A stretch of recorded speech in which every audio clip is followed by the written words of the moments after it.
enchanté, je m'appelle Antonin Rapa. Moi c'est Mathieu Charon. Je m'appelle Lorena Véro. Et je suis originaire de la région parisienne. Je viens de la région parisienne. Je viens de Val d'Isère. Je fais du ski depuis pas mal de temps parce que je suis née en station de ski. Donc je prépare le test technique actuellement. C'est vraiment l'entrée dans le diplôme de moniteur de ski. C'est un slalom. Et voilà, on a un temps de référence sur des ouvreurs et on doit faire un pourcentage pour être admis. On est obligé de passer par là et c'est vraiment un point clé et c'est dur. C'est dur. C'est dur mais on s'accroche. Quand on est de Paris au début on me dit que non ce sera pas fait pour toi.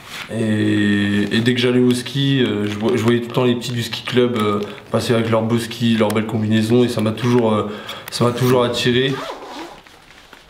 Moi c'est le cadre de vie qui m'intéresse vraiment pour la suite, pour l'avenir. J'adore le contact qu'on peut avoir avec les autres, je trouve ça vachement intéressant.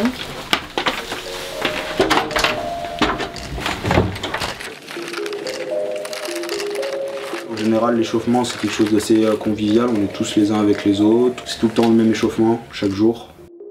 Là on est un groupe, on se connaît tous, c'est important qu'il y ait la même motivation pour tout le monde, on veut tous faire la même chose. Je sais qu'au moindre obstacle, je suis capable de baisser les bras et c'est vachement important, enfin pour moi en tout cas, d'avoir une bonne cohésion de groupe. C'est vrai qu'au final l'objectif il est quand même personnel parce qu'au test on va y aller tout seul et sur la piste on va être tout seul à skier. Mais je trouve que c'est vachement important. C'est l'état d'esprit du groupe. On se pousse mutuellement les uns les autres. C'est notre bien-être dans la tête. Si on est bien dans notre tête, on sera mieux dans notre ski.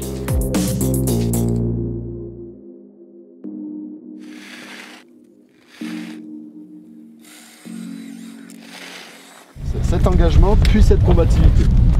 Et c'est avec ces deux curseurs qui sont montés au maximum qu'on va travailler techniquement. Sauf que ces deux curseurs en bas vous permettent pas d'avoir le test technique. Donc il faut les monter.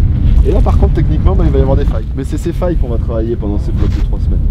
Travailler ce style de ski, ça induit deux choses. Ça induit d'être réveillé le matin, mais grave. Et ça induit physiquement d'être présent aussi. Donc physiquement, donc là on peut plus travailler le foncier, on peut plus travailler l'aspect physique que vous auriez pu travailler peut-être ou entretenir en tout cas en février. Par contre, quand on prend le départ, la machine elle est chaude.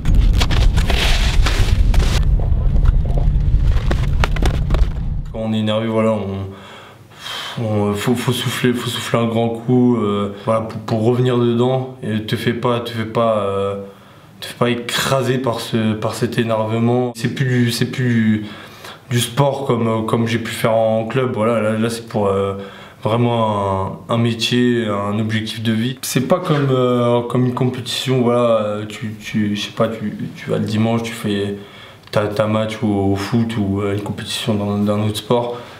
C'est pas pareil parce que là tu sais que voilà, c'est vraiment l'entrée dans le diplôme, parce qu'après le diplôme il est long, donc voilà, après le test technique c'est pas fini, on baisse les bras et voilà c'est bon, on se dit on est moniteur. Si le coach est tendu, ce qui arrive de temps en temps, on va être plus tendu nous aussi, ça se reflète sur notre ski. Et par exemple il y a une consigne technique que je comprends pas, que j'arrive pas à appliquer, le coach va un petit peu être plus tendu et moi de même par la suite.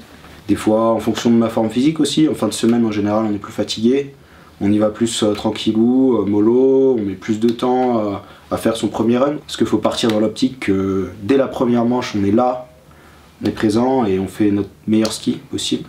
Un jour après un test blanc, les coachs ils nous ont dit comme quoi ils n'avaient pas vu de guerrier, que voilà, il y avait pas forcément cette envie dès le départ. Voilà, on y allait mais un peu avec le frein à main, donc ils nous ont dit ouais il faudrait que vous trouviez une routine, quelque chose qui soit propre à vous, soit de crier, soit de quelque chose d'autre. Et du coup moi je sais pas, un jour avant de partir je me suis tapé les bâtons, je me suis tapé le casque et je suis parti. J'ai fait comme fait Tessa Worley. Tessa Worley se dit 3 mots avant de partir, voilà, pour se mettre dans sa course, dans ses entraînements. Et 3 points techniques qu'il n'y a que moi qui peux comprendre. Sentiment de stagner parfois. Ça c'est un peu compliqué. J'ai beaucoup ce sentiment, des fois, la progression, on sait bien que c'est pas continu, que ça oscille comme ça peut rechuter même des fois. Donc parfois, ouais, le sentiment de stagner, de pas progresser, c'est frustrant. Et je pense que j'ai eu du mal à l'accepter. Forcer la main un petit peu, essayer autrement, et petit à petit, on se rend compte que ça marche. Le fait de faire un truc chronométré, ça change ma manière de skier. Enfin, peut-être pas ma manière de skier, mais plus l'état dans lequel je vais partir au départ. On va partir plus déterminé, et voilà, je vais me mettre plus dans l'esprit compétition et dans l'esprit course en fait, comme quand on partirait dans un départ de test, quoi. 3 tests techniques, donc les 2 l'an dernier avec l'autre formation, et un premier là en début de saison. Enfin un 3e. Alors je pense que le premier test technique c'est celui qui a été le plus dur pour moi, parce que c'était l'inconnu. Dans ma descente, déjà j'ai un petit peu appréhendé le départ, et dans la descente j'avais plus de jambes. Et tétanisé quoi un petit peu. 2e et 3e ils se ressemblent pas mal. C'est confondre vitesse et précipitation. Donc tout simplement, je me dis que c'est possible, je peux l'avoir, mais si je veux l'avoir, il faut vraiment que je skie à fond et que je prenne des risques. Et du coup, je pousse trop fort et qu'est-ce que je fais? Je me précipite, je tombe. Voilà, je sors du tracé. Du coup, cette année, voilà, les entraînements ils s'enchaînaient et je sais pas, cette fois-ci, le dossard il m'a un peu rajouté du stress parce que les autres autour de moi ils me disaient ah mec, t'as un bon dossard encore, là c'est pour toi, là c'est sûr, tu vas l'avoir. Je sais pas, je suis parti au départ et j'étais vraiment limite livide. Et en fait, au lieu d'en mettre mais d'en mettre moins, j'ai fait un départ mais j'ai poussé une fois, je suis arrivé devant la porte et j'ai fait mais qu'est-ce que t'as fait? Pourquoi t'as pas poussé plus? Pourquoi t'as pas fait ça?